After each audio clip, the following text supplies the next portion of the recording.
이번 시간의 학습 목표와 학습 내용을 확인해 보세요.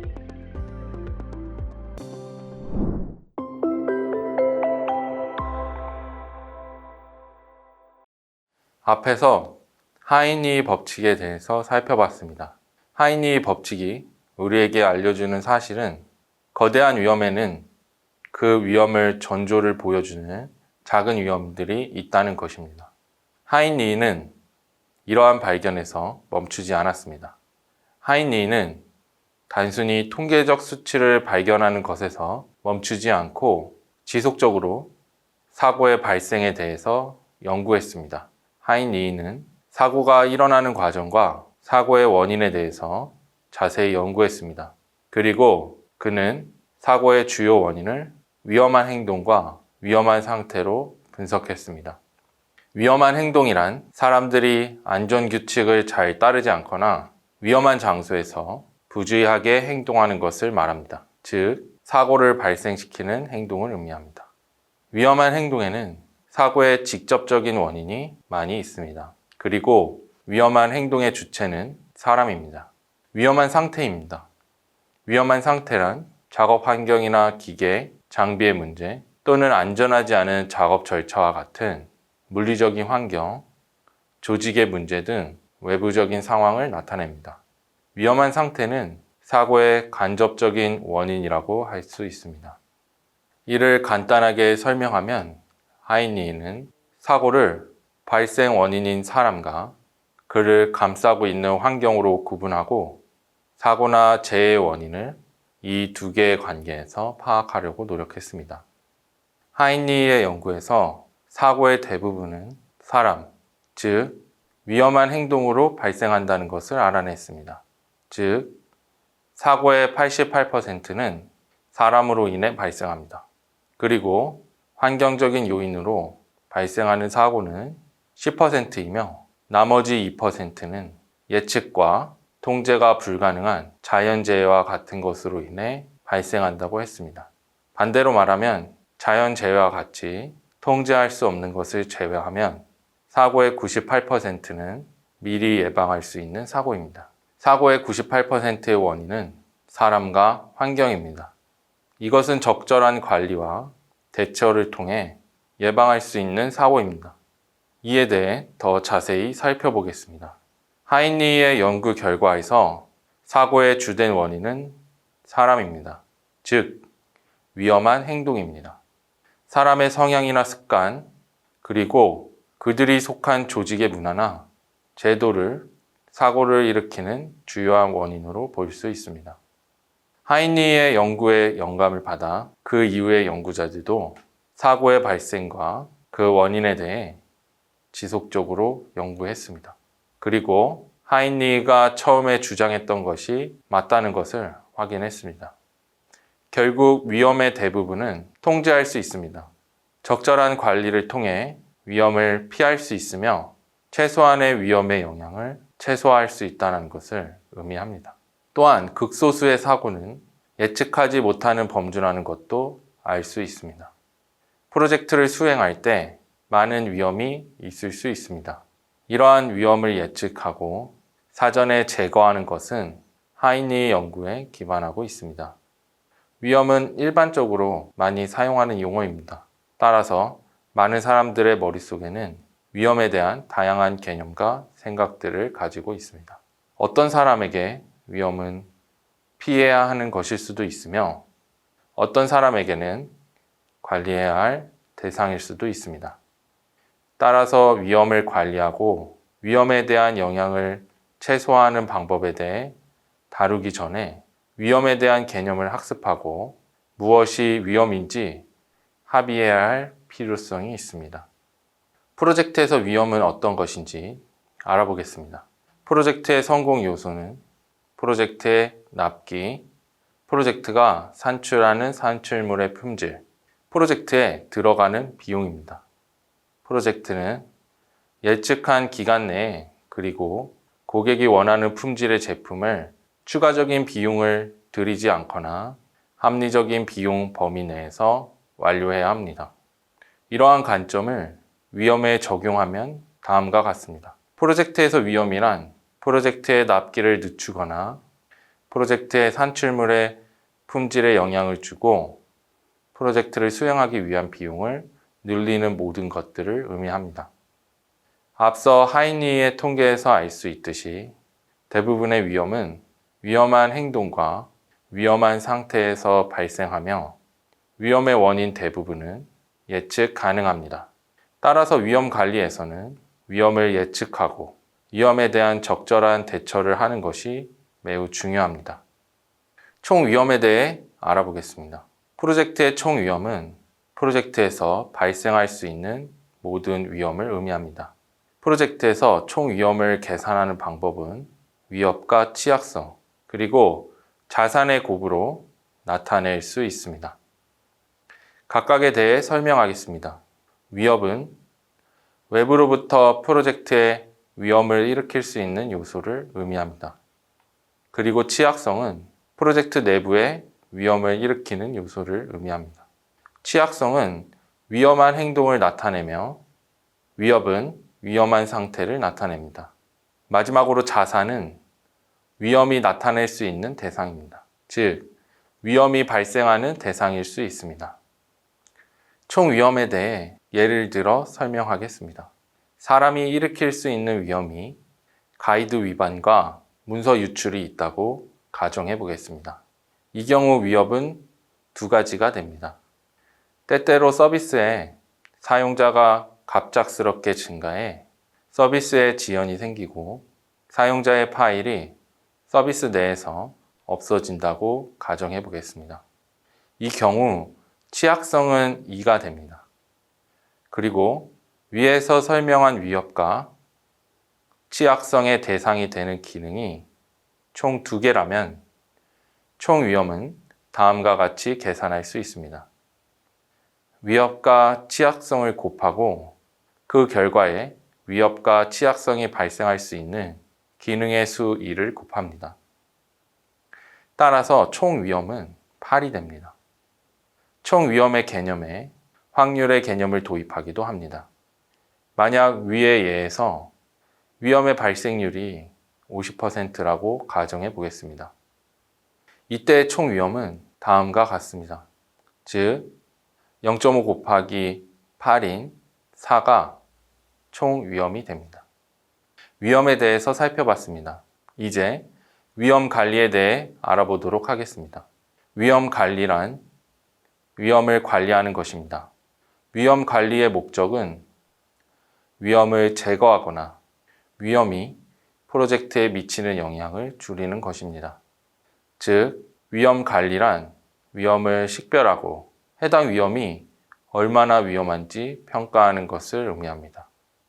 위험 관리에서 가장 중점적으로 하는 일은 위험이 조직이나 프로젝트에 미치는 잠재적인 영향을 최소화하도록 하는 것입니다. 위험을 파악하고 해당 위험에 대한 관리를 하는 것, 그리고 일련의 계획을 세우는 모든 것을 위험 관리라고 합니다. 위험은 잠재적인 손실이나 손해가 발생할 가능성을 의미합니다. 프로젝트는 섬세하여 다양한 것들에 영향을 받습니다. 따라서 위험의 종류도 매우 다양합니다. 위험은 법적 책임, 자연재해, 사고, 관리의 오류, 사이버 보안 등 다양한 형태로 발생할 수 있습니다. 위험 관리는 프로젝트에서만 하는 활동이 아닙니다. 기업에서도 매우 중요한 활동입니다. 기업에서의 위험 관리는 비즈니스 관점에서 위험을 식별하고 관리합니다. 기업은 기업의 재산을 보호하고 기업의 목표를 달성하기 위해 기업의 생산성에 영향을 끼칠 수 있는 위험을 식별하고 평가합니다. 그러나 프로젝트에서의 위험 관리는 프로젝트 관점에서 위험을 식별하고 관리합니다. 이해의 부분은 대부분 비슷합니다. 또 다른 특이사항은 프로젝트의 위험 관리는 기업의 위험 관리의 하위 범주에 속한다는 것입니다. 위험 관리는 프로젝트의 성공을 위해 필수적인 활동입니다. 프로젝트에서 발생할 수 있는 위험을 관리하여 프로젝트 성공 확률은 높이고 프로젝트의 실패 확률은 낮춥니다. 앞서 하이니의 통계에서 위험의 2%는 자연재해와 같이 발생할 확률은 낮지만 그 위험도가 매우 크고 예측하기 어려운 위험이라고 말했습니다. 프로젝트의 위험도 마찬가지입니다. 위험 관리에서 모든 위험을 예상하고 대비할 수는 없습니다.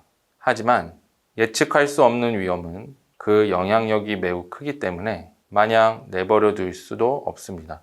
이렇듯 프로젝트의 위험 관리는 필수적인 활동이지만 성공적으로 수행하는 것은 매우 어렵습니다. 프로젝트 위험 관리에서 지켜야 할 중요한 3가지 원칙에 대해 설명하겠습니다.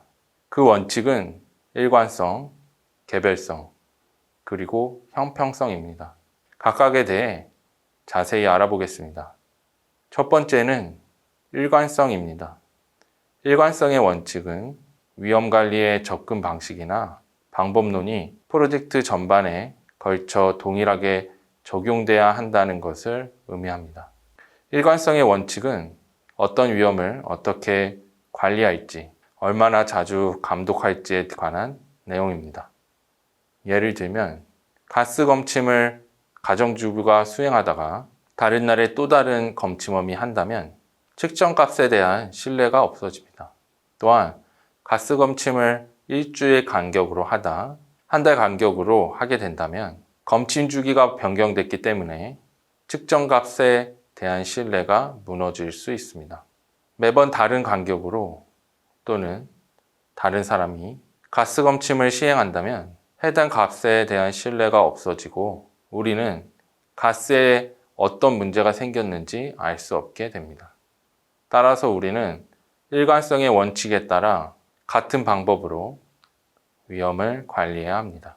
위험 A가 발생했을 때 방법 B를 사용했다가 방법 C를 사용하는 것은 안 된다는 것을 의미합니다. 두 번째는 개별성입니다. 프로젝트 또는 프로젝트를 진행하는 환경이 동일하지 않기 때문에 위험 관리 전략도 상황에 맞게 개별적으로 접근해야 한다는 것을 의미합니다. 동일한 프로젝트는 없습니다. 또한 프로젝트의 환경 또한 시시각각 변화합니다. 이러한 고려 없이 동일한 위험 관리를 사용한다면 위험을 제대로 관리할 수 없을 것입니다. 비가 올 땐 우산을 쓰고 랑내가 내려칠 때는 우산을 쓰면 안 됩니다. 개별성은 맥락에 따른 위험 관리의 중요성에 대해 나타냅니다. 또한 위험의 수준이나 우선순위에 따라 다르게 접근하고 그에 맞는 방법을 접근해야 한다는 것도 개별성에 포함됩니다. 마지막 원칙은 형평성입니다. 형평성의 원칙은 다양한 프로젝트에 공정하게 위험 관리를 적용해야 한다는 것을 의미합니다. 기업에는 많은 프로젝트가 있습니다. 하나의 프로젝트는 위험 관리를 하면서 다른 프로젝트에는 위험 관리를 하지 않으면 안 됩니다. 위험 관리 체제를 적용하는 기간이나 비율도 형평성에 포함됩니다. 하지만 기간이나 비율은 개별성에 따라 달라질 수 있습니다. 위험 관리는 일관되게 그리고 상황에 맞게 적용해야 합니다. 또한 공정성, 즉 형평성도 고려해야 하는 매우 복잡한 프로세스입니다. 이 3가지 원칙을 기억해 실제 프로젝트에도 잘 활용해야 합니다. 하지만 위 3가지 위험 관리 원칙을 적용하는 것은 말처럼 쉽지 않습니다.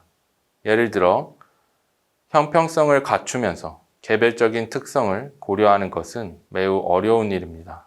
따라서 경험이 많은 프로젝트 관리자가 필요합니다. 프로젝트 관리자는 여러 프로젝트 수행 경험을 바탕으로 위험관리 원칙을 적절하게 적용할 수 있습니다.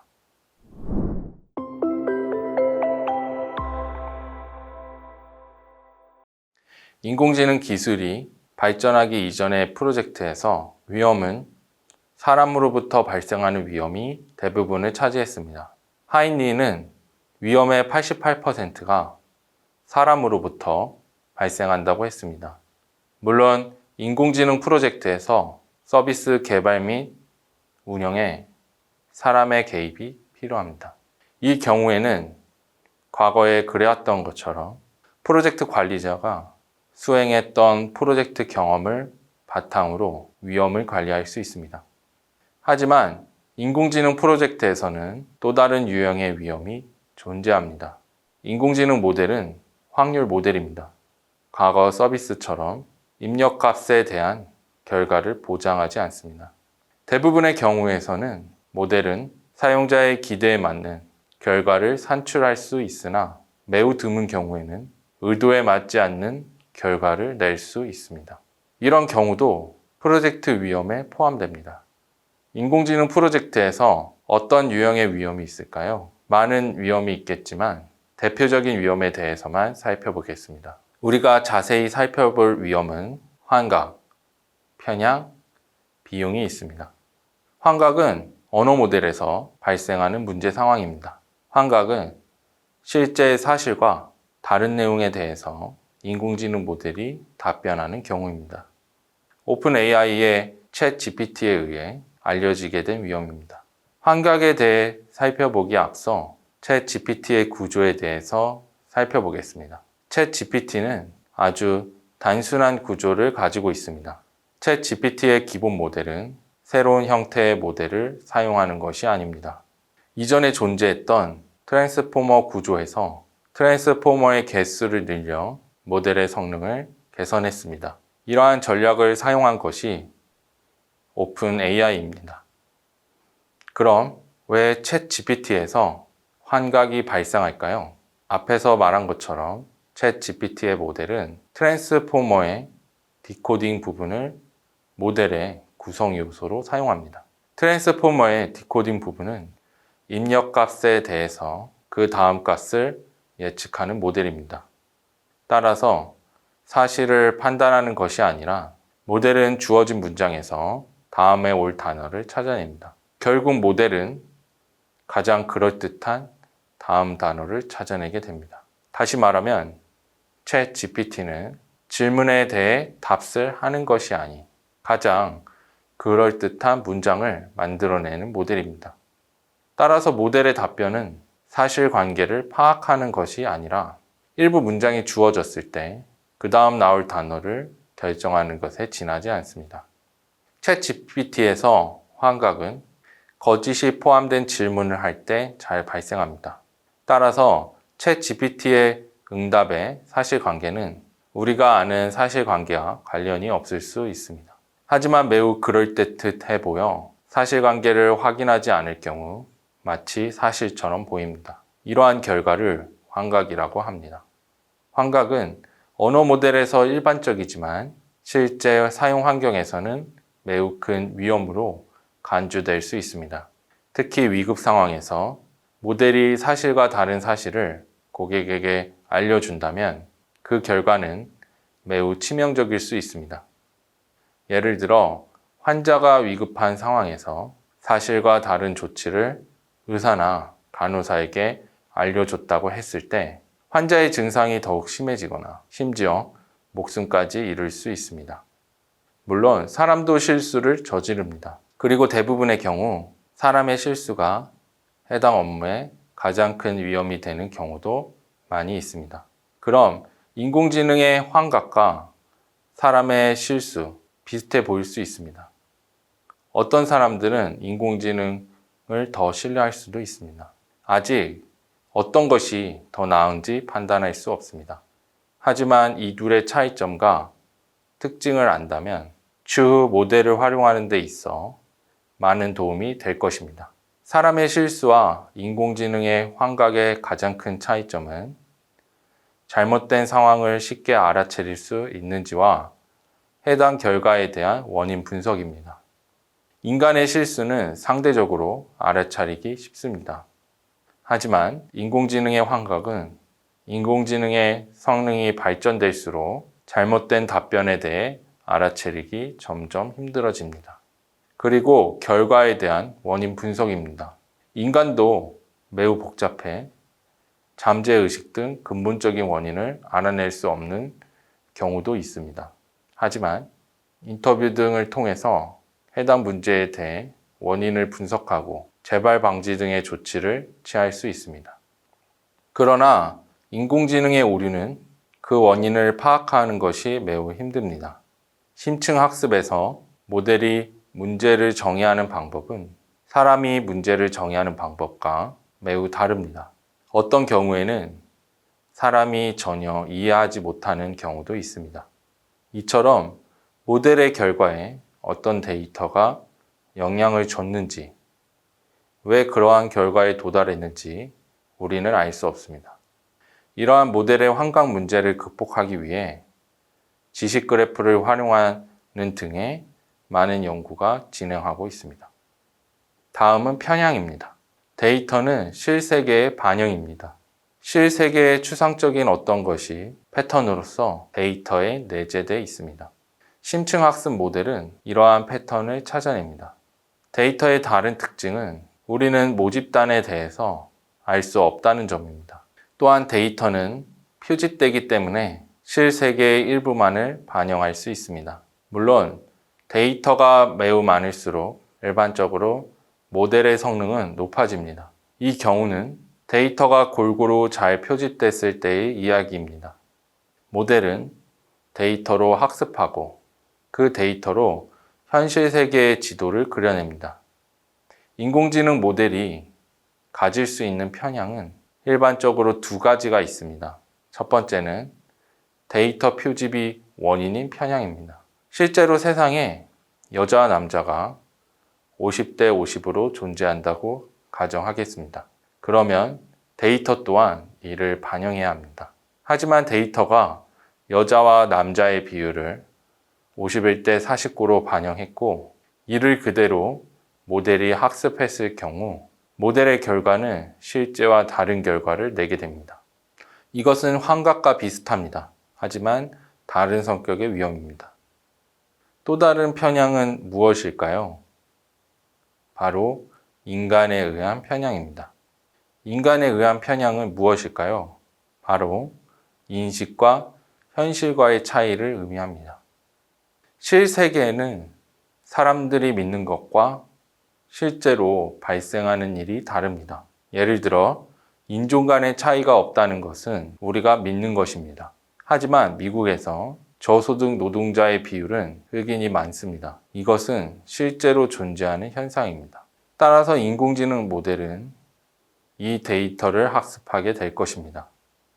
이 모델을 사용해 청소부에 대한 이미지를 생성했을 때 흑인의 비율은 백인의 비율보다 높을 것입니다. 사람들은 이것을 편향이라고 말합니다. 하지만 이것은 어떻게 보느냐에 따라 편향일 수도 그렇지 않을 수도 있습니다. 데이터가 골고루 표집이 됐다면 이것은 어느 것보다 현실을 잘 나타낸 데이터, 그리고 현실을 잘 나타낸 인공지능 모델이 됩니다. 이것을 사전에 구분하는 것 또한 매우 중요합니다.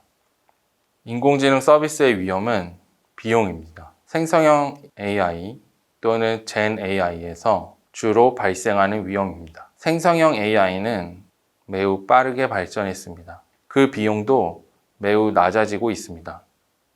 이미지 생성 AI를 예를 들면 고품질의 이미지를 빠르게 대량으로 생성할 수 있다고 생각합니다. 하지만 빠르다는 것과 대량이라는 것은 매우 까다로운 단어입니다. 생성형 AI가 빠르게 이미지를 생성하지만 실시간으로 생성하기엔 어렵습니다. 이전에 비해 빠르다는 것입니다. 또한 수백 장, 수천 장을 뽑기엔 우리가 기대하는 것보다 많은 시간이 걸립니다. 또한 이런 서비스를 구동하기 위해서는 고성능의 그래픽 카드가 필수적입니다. 고성능의 그래픽 카드는 다른 자원에 비해 매우 비싼 자원입니다. 이러한 서비스를 운영하는 것은 생각하는 것보다 많은 비용을 야기할 수 있습니다.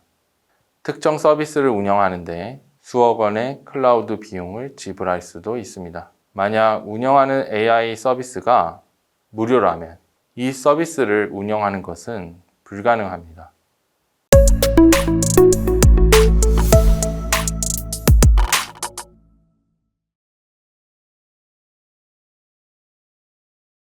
디워터 호라이즌은 매우 유명합니다.